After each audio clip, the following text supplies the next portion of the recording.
It's sad to see that the Asiatic lion is in such a paltry state, because right now what we are seeing is that as many as 310 of them have died in Gujarat in simply the past 5 years.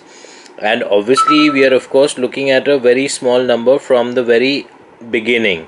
So, from that, if you have 310 of them dying, which means that the numbers dwindling each year, maybe each month, there's a casualty going on. So that's sad. That is very sad.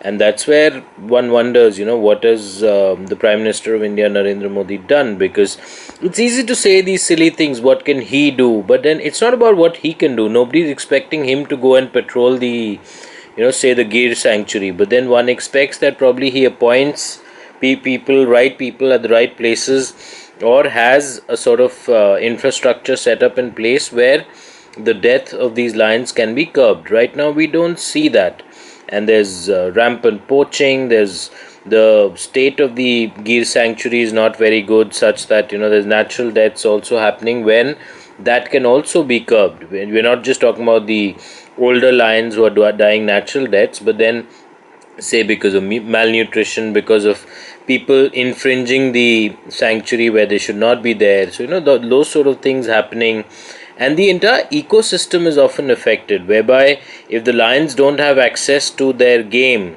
to their kill, to the animals that they eat, of course they themselves will be affected. So there's an entire chain of events which is taking place, which is not in favor of these lions. So all of these things need to be taken into consideration, and we need to do something so that we preserve the habitat of the Asiatic lion. Otherwise, the time is not far when we may not see these lions anymore. Our next generations, our children, grandchildren, great grandchildren, probably they'll only hear stories about these lions instead of having at least the provision to see them in real life.